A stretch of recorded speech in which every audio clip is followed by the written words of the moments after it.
Alhamdulillah. Hadirin yang dimuliakan Allah, yang disampaikan oleh guru kita Al-Allamah Al-Muhammad Muhammad bin Shalih bin Wahid di dalam nasihat dan arahan yang beliau sampaikan. Pertama-tama beliau bersyukur kepada Allah Subhanahu wa taala dan bersalawat kepada Nabi besar Muhammad sallallahu alaihi wasallam dan mengucapkan salamnya kepada kita sekalian.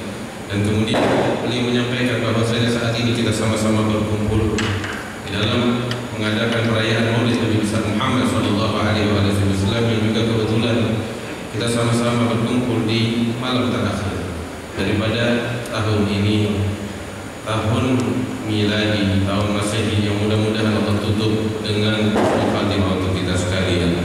Yang mana tahun Masehi ini mengingatkan kita dengan kelahiran Nabi Isa alaihissalam, yang mana tahun Masehi ini lebih kurang 360 hari.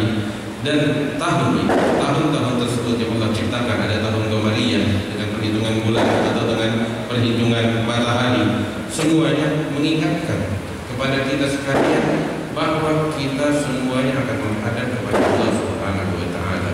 Kita akan meninggal dunia, kita akan menghadap kepada Allah. Dan juga perputaran tahun ini juga mengingatkan kita kepada Nabi besar Muhammad sallallahu alaihi wasallam. Perputaran tahun Qamariyah mengingatkan kita tentang hijrahnya Rasulullah sallallahu alaihi wasallam, sebagaimana perputaran tahun Syamsiyah atau Masehi mengingatkan kita dengan kelahiran Nabi Isa alaihissalam. Dan lihat bagaimana Allah Ta'ala di dalam Al-Quran menceritakan kisah kelahiran Nabi Isa alaihissalam dari sejak awal, diceritakan oleh Allah Subhanahu wa taala secara terperinci hingga Allah berfirmankan di dalam Al-Quran, "Wadhkur fil kitabi Maryam idh intabadat min ahliha makanan syarqiyyan." Ingatlah kisah Siti Maryam radhiyallahu taala anha wa ardhaha, diceritakan oleh Allah secara terperinci tentang kelahiran Nabi Isa alaihissalam saat itu. Hingga ingat bagaimana ketika Allah Ta'ala menceritakan saat Sayyidatuna Maryam menggendong bayinya, yaitu Nabi Isa, di hadapan pembesar-pembesar Yahudi. Maka saat itu sang bayi ini, Nabi Isa, berbicara dengan lantang dan mengatakan, "Inni Abdullah, aku adalah hamba Allah, yang mana Allah memberikan kepadaku kitab sucinya dan menjadikan aku selalu di setiap keadaan dan di setiap tempat selalu dalam keadaan membawa keberkahan." Hingga akhir ayat tersebut diceritakan oleh Allah Subhanahu wa taala kisah Nabi Isa yang penuh dengan pelajaran untuk kita sekalian. Dan Allah juga berfirman di dalam Al-Quran, "Wa huwa alladzi ja'ala al-laila wan-nahara khilfatan liman arada an yadhakkara wa arada syukura." Dialah Allah yang telah menciptakan malam dan siang hari yang silih berganti berputar. Untuk apa itu semua diciptakan oleh Allah? Bagi mereka orang-orang yang senantiasa ingin mengingat kepada Allah dan mau bersyukur kepada Allah. Inilah tujuan diciptakan siang dan malam. Perputaran tahun diciptakan oleh Allah dengan tujuan ini, agar kita senantiasa ingat kepada Allah dan senantiasa bersyukur kepada Allah Subhanahu wa taala. Orang yang menjadikan perayaan akhir tahun dengan kemaksiatan, maka sungguh telah menyeleweng dari hikmah, dari tujuan diciptakan perputaran siang dan malam sebagaimana yang Allah atur. Telah melanggar perintah Allah Subhanahu wa taala. Adapun mereka, orang yang menutup tahunnya dengan ketaatan kepada Allah Subhanahu wa taala, mereka adalah orang-orang yang menuju jalan yang diridai oleh Nabi besar Muhammad sallallahu alaihi wasallam. Segala bentuk kemaksiatan, segala bentuk perzinahan dan fahisyah adalah penyebab penyesalan abadi di dunia dan di akhirat, penyebab jauh dari Allah dan laknat dari Allah Subhanahu wa taala. Hadirin yang dimuliakan oleh Allah Subhanahu wa taala, guru kita almarhum Habib Munzir bin Fuad Abdul Rahman Al-Musawa, beliau dahulu setiap tahunnya di akhir tahun semacam ini mengadakan perkumpulan semacam ini. Untuk apa? Agar kita berkumpul dan menutup tahun kita dengan kebaikan, dengan ketaatan kepada Allah Subhanahu wa taala. Ketika kita ingin mengagungkan nabi-nabi Allah yang salah satunya adalah Nabi Isa alaihissalam, kita berkumpul dengan aturan yang diatur oleh Allah taala. Semoga Allah Subhanahu wa taala mengangkat derajat beliau yang telah mentasiskan, mendirikan bangunan yang kokoh ini. Mudah-mudahan Allah mengangkat derajat beliau.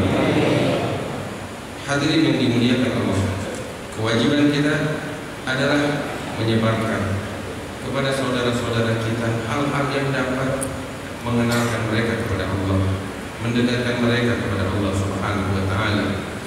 Kita diperintahkan oleh Allah untuk mengagungkan para nabi-nabi Allah, dan mengagungkan para nabi-nabi Allah adalah bagian daripada syiar Islam, syiar Islam yang diperintahkan oleh Allah Subhanahu wa taala. Akan tetapi pengagungan kita kepada para nabi-nabi Allah Subhanahu wa taala berbeda, tidak sama dengan mereka orang-orang Yahudi ataupun orang-orang Nasrani. Kita mengagungkan para nabi-nabi Allah, Nabi Isa, Nabi Musa, dan para nabi-nabi yang lainnya. Akan tetapi kita tidak pernah setuju dengan akidah yang dibawa, yang dipercayai, kepercayaan yang dibawa, yang dianut oleh orang-orang Nasrani, orang-orang Yahudi. Kita tidak mempercayai kepercayaan mereka. Akan tetapi kita diperintahkan oleh Allah untuk mengagungkan nabi-nabi Allah yang diutus oleh Allah Subhanahu wa taala. Bagaimana kita mengagungkan nabi-nabi Allah?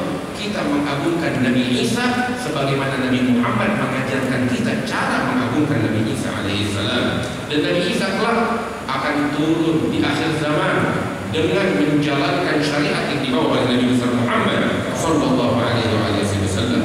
Hadirin yang dimuliakan Allah, di dalam Al-Quran Allah Ta'ala menjelaskan tentang Nabi Isa, bahwasanya Allah jadikan Nabi Isa dimanapun dia berada selalu di dalam membawa keberkahan untuk umat manusia sekalian.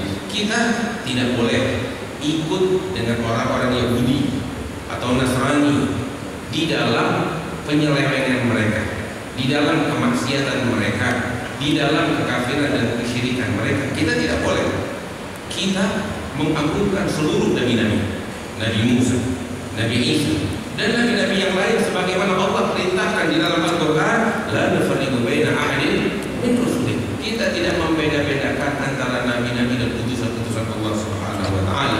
Inilah ajaran yang dibawa oleh Nabi besar Muhammad sallallahu alaihi wasallam. Oleh karena itulah, jadikan kumpulan kita, perayaan-perayaan kita di dalam ketaatan kepada Allah Subhanahu wa taala, dan kita selamatkan saudara-saudara kita yang di luar sana yang sibuk di dalam kemaksiatan. Ajak mereka ke dalam ketaatan kepada Allah Subhanahu wa taala. Kemudian Habib Umar mendoakan kita sekalian dan mendoakan segenap bangsa Indonesia agar Allah mengangkat segala bala, segala musibah, dan mudah-mudahan Allah Subhanahu wa taala mengokohkan keislaman di dalam hati kita, menjaga Islam di dalam negeri kita, dan mudah-mudahan Allah Subhanahu wa taala membersihkan hati kaum muslimin dari kebencian, dari pertikaian satu sama lain, dari perselisihan satu sama lain. Mudah-mudahan dibersihkan oleh Allah Subhanahu wa taala. Ingatlah firman Allah yang berbunyi, wa atiullah wa rasulahu wa la tanaza'u fatadhhabu rihukum. Allah taala berfirman, taatlah kepada Allah dan kepada Rasulnya, jangan kalian berselisih, jangan kalian bertikai. Sebab jikalau kalian bertikai dan berselisih, maka kehormatan kalian, kewibawaan kalian akan sirna dan hilang. Karena itu mudah-mudahan Allah mempersatukan kita, menjadikan kita sebagai hamba-hamba Allah yang saling bersaudara. Kemudian beliau menutup nasihatnya dengan doa yang mudah-mudahan diijabah oleh Allah Subhanahu wa taala. Dan ini sedikit yang bisa saya terjemahkan, mudah-mudahan membawa manfaat untuk kita sekalian. Sallallahu alaihi wasallam. Alhamdulillah rabbil alamin. Wassalamualaikum